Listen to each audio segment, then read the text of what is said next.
प्यारे दोस्तों, आज हम आपको गांव के ठाकुर सरपंच का वाकया सुनाएंगे जिसे मोटी कुंवारी लड़कियां बहुत पसंद थीं।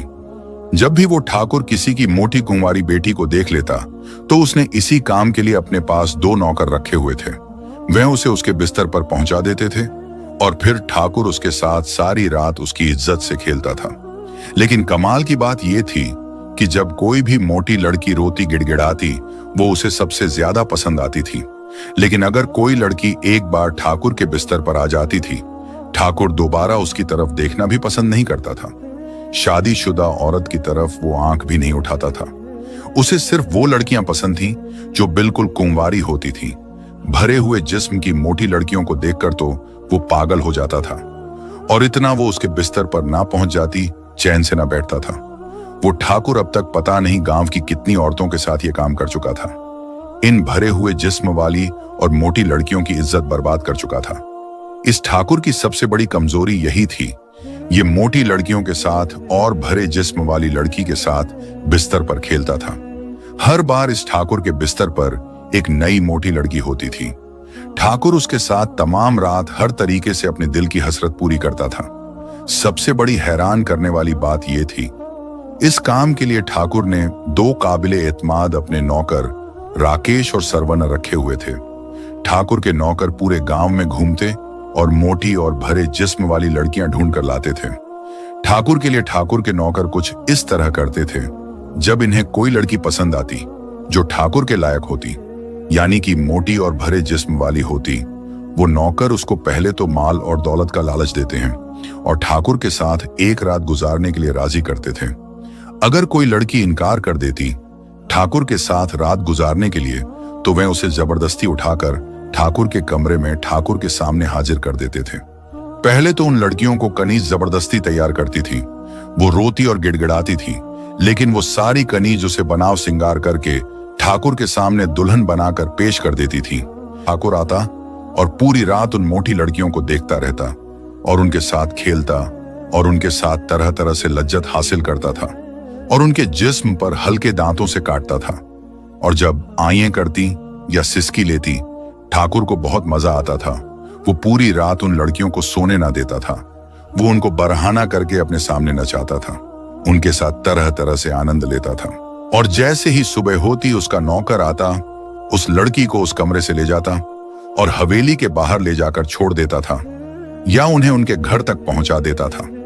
किसी भी लड़की के माँ बाप की हिम्मत नहीं थी कि ठाकुर के सामने बोल जाए, और तो और कोई उन दोनों नौकरों तक के सामने नहीं बोलता था। यह सिलसिला कई साल तक चलता रहा। उसके नौकर राकेश और सरवन ठाकुर के लिए मोटी लड़की तलाश करते थे और उसे सजा कर ठाकुर के सामने पेश कर देते थे। जब ठाकुर अपनी ख्वाहिश पूरी कर लेता तो ये चालाक नौकर उन लड़कियों को धमकियां देता और डराता और धमकाता। जो लड़की खामोश रहने को कहती उसे छोड़ दिया जाता। अगर कोई कहती मैं ठाकुर का ये राज फाश कर दूंगी, उस लड़की को हवेली के तहखाना में बंद कर दिया जाता और फिर 8-10 दिन के बाद छोड़ा जाता था। कुछ लड़कियां तो अपनी इज्जत के डर की वजह से खुद ही जान दे दिया करती थीं। लेकिन फिर एक वक्त ऐसा भी आया, मोटी लड़कियां अपने गांव को छोड़कर गायब होने लग गई थीं, क्योंकि मोटी लड़कियों के साथ जिनाह किया जाता था, बाद में बंद कर दिया जाता था।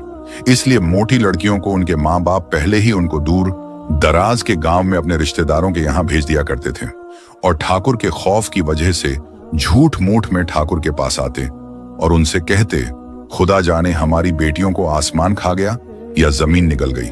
हमारी लड़कियां घर से गायब हो रही हैं और मिल नहीं रही हैं। आप इस गांव के जिम्मेदार हैं। हम आपसे इल्तजा करते हैं, हमारी बेटियों को ढूंढा जाए और इनका सुराग लगाया जाए। ठाकुर और उसके नौकर उनके माँ बाप से तरह तरह की बातें करते और बहाने लगाते और उनको तसल्ली देते हुए कहते, हम अपनी तरफ से पूरी कोशिश करेंगे, आपकी बेटियां आपको जल्द से जल्द मिल जाएंगी। फिर रोज रोज लड़कियां गुम होने लग गई थीं। गांव में खौफ और फैल चुका था। अब ठाकुर को वहां एक भी मोटी लड़की दिखाई नहीं देती थी। उसके नौकर भी पूरे गांव में ढूंढ ढूंढ कर थक चुके थे। फिर ठाकुर ने दूर के एक दूसरे गांव में, जहां बहुत सारी मोटी खूबसूरत लड़कियां थीं, वहां अपना एक आलीशान महल बनवाया और उस महल की जिम्मेदारी अपने नौकर राकेश और सरवन को दे दी, राकेश और सरवन भी इसी गांव में एक घर लेकर रहने लगे। फिर राकेश वहां की मोटी लड़कियों को ठाकुर के पास बिस्तर पर लाने की कोशिश करता, मगर वो नया गांव था, इसीलिए एक भी लड़की को ठाकुर के पास नहीं भेज पाया। उस शहर में अभी ठाकुर को आए हुए चंद दिन ही गुजरे थे। ठाकुर अपने नौकर राकेश को लेकर घूमने के लिए निकल पड़ा। उसी गांव में ठाकुर की नजर एक इंतहाई खूबसूरत और मोटी लड़की पर पड़ी, जो बिल्कुल कुंवारी मालूम पड़ती थी। उस लड़की को देखकर इस अय्याश ठाकुर के मुंह में राल टपकने लगी। ठाकुर ने अपने नौकर राकेश से कहा, इस लड़की का पता करवाओ, ये कहां से है और कौन है, और जितना जल्दी हो सके इस लड़की को मेरे बिस्तर पर लेकर आओ। मैं इसके साथ हम बिस्तर पर सोना चाहता हूं। राकेश ने ठाकुर को तमाम मालूमात दे दी। राकेश ने यह बताया कि ये तो आपके नौकर सरवन की बेटी है। उस नौकर सरवन को ठाकुर ने पुराने महल की रखवाली के लिए 2 दिन के लिए भेज दिया। ये बेटी उसी खास नौकर सरवन की निकली। अगली सुबह ठाकुर ने हुक्म दिया, उस नौकर सरवन की बेटी को आज मेरे कमरे में ले आना। मैं इससे अपनी ख्वाहिश पूरी करना चाहता हूं। बहुत दिन से मैंने किसी लड़की के साथ एक रात भी नहीं गुजारी है, ठाकुर ने कहा। और इस बात का ख्याल रखना, किसी सूरत में भी उस सरवन को पता नहीं चलना चाहिए कि मैंने उसकी बेटी के साथ कुछ किया है। मेरी नजर उसकी बेटी पर है। इस नौकर राकेश ने हामी भरी और चंद नौकरों को अपने साथ लिया और उसकी बेटी को लेने आया और सरवन की बेटी को ठाकुर के पास चलने की बात की। सरवन की बेटी ने राकेश से कहा, चाचा जान, मैं तो आपके खास दोस्त की बेटी हूं और ठाकुर के खास नौकर की बेटी। आप मेरे साथ भी ऐसा क्यों करना चाहते हैं? राकेश ने कहा, बेटा मैं मजबूर हूं, एक रात की तो बात है, फिर अपने घर खुशी खुशी लौट आना। उसने बहुत ना नुक्कर की, लेकिन राकेश ने उसे उसके घर से ले जाकर ठाकुर के सामने पेश कर दिया। हमेशा की तरह कनीज ने इस लड़की को भी खूब तैयार किया और सजा संवार कर तैयार कर दिया। जब वो लड़की बन संवर गई तो फिर उसे ठाकुर के सामने पेश कर दिया। जैसे ही सरवन की बेटी अंदर आई, ठाकुर ने उसे ऊपर से नीचे तक घूरा। ठाकुर की आंखों में वही पुरानी हवस थी। ठाकुर जहरीली मुस्कान के साथ कहता है, क्यों लड़की, सुना है बड़ी अकड़ है तुझमें, आज सब निकाल देंगे। आजा, कपड़े उतार कर मुझे दिखाओ अपना गदराया हुआ बदन और नाच कर मेरे दिल को बहलाओ। मुझे यही देखना पसंद है। सरवन की बेटी चुपचाप खड़ी रही, न चीखी न चिल्लाई, सिर्फ एक हल्की मुस्कान आई उसके चेहरे पर। वो धीरे से आगे बढ़ी, ठाकुर के पास बैठ गई। ठाकुर उसकी तरफ बढ़ा, लेकिन तभी लड़की ने बड़े प्यार से उसका हाथ पकड़ लिया। मजबूती से नहीं, नरमी से। उसने उसकी आंखों में देखा। लड़की धीरे से बोली, ठाकुर साहब, आप हर रात जीत जाते हो, लेकिन आज मैं आपको हराना चाहती हूं। मैं चाहती हूं आप जीतो, मगर अपनी मर्दानगी से। ठाकुर खुश हो गया।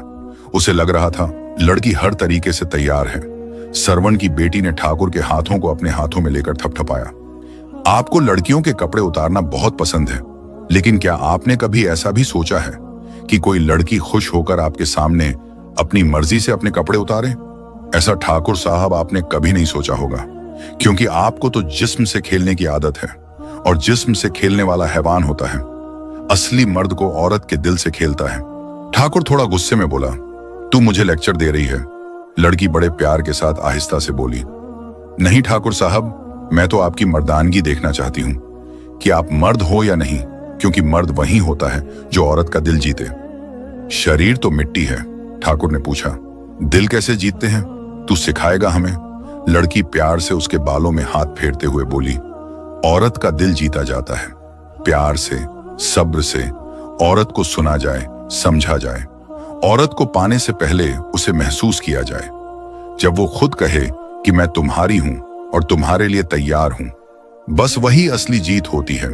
तुम कोई भी तरीका अपनाओ, अगर मैं खुश होकर हंस कर ये कह दूं कि मैं तुम्हारी हूं और मैं तुम्हारे साथ सब कुछ करने के लिए तैयार हूं, तो समझो तुम जीत गए और तुम असली मर्द हो।